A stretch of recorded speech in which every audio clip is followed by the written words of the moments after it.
на телеканале «Россия» продолжают «Вести Чувашия». Здравствуйте, на календаре четверг, 3 ноября. В студии Екатерина Данилова. Довольны ли вы работой управляющей компании вашего многоквартирного дома?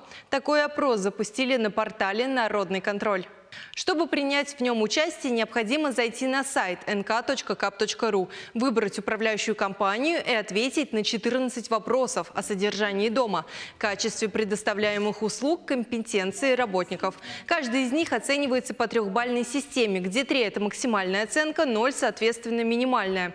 Результаты опроса станут для управляющих компаний хорошей мотивацией для улучшения качества предоставляемых услуг, уверен главный жилищный инспектор Чувашии Виктор Кочетков. Отмечу, оставить свое мнение о работе УК можно до 30 ноября. Сегодня во всем мире стартует большой этнографический диктант. В России международная просветительская акция проходит уже в 7-й раз. Проверить свои знания по истории и о народах, населяющих нашу страну, могут и жители Чувашии. В этом году диктант пройдет в 2 форматах: офлайн в Чувашском национальном музее и онлайн на сайте www.miretno.ru. Кстати, принять участие в акции на портале можно вплоть до 8 ноября. За 45 минут жителям Чувашии предстоит ответить на 30 вопросов, 10 из которых посвящены нашему региону. К слову, у участников, кому еще не исполнилось 16 лет, заданий на порядок меньше, всего 20. Спектакль-концерт от фольклора до джаза. Сегодня в Чувашском государственном академическом драматическом театре презентуют новый проект руководителя театра, народного артиста СССР Валерия Яковлева.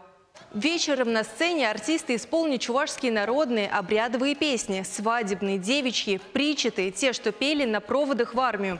Прозвучат и авторские треки. Также порадуют поклонников новыми танцевальными номерами. Начало спектакля-концерта 18:30.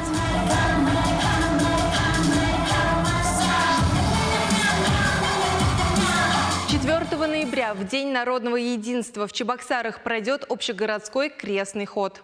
Он будет совершен после окончания божественной литургии, которую в этот день в Воведенском кафедральном соборе возглавит митрополит Савватий.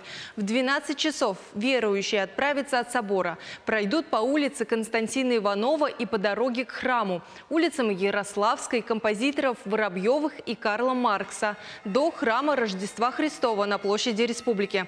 Там и будет совершен молебен Пресвятой Богородицы. Принять участие в крестном ходе могут все желающие. Будем молиться за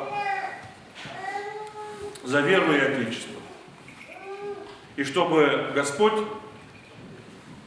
хранил нас и наших близких. «Я русский». Под таким слоганом 4 ноября по всей стране, в том числе и Чувашии, пройдут праздничные мероприятия, приуроченные ко Дню народного единства. На этот день запланированы форумы, патриотические фестивали, концертные программы, мастер-классы, квизы, викторины. Кроме того, Почта России совместно с молодыми графическими дизайнерами подготовили серию открыток под единым брендом «Я русский».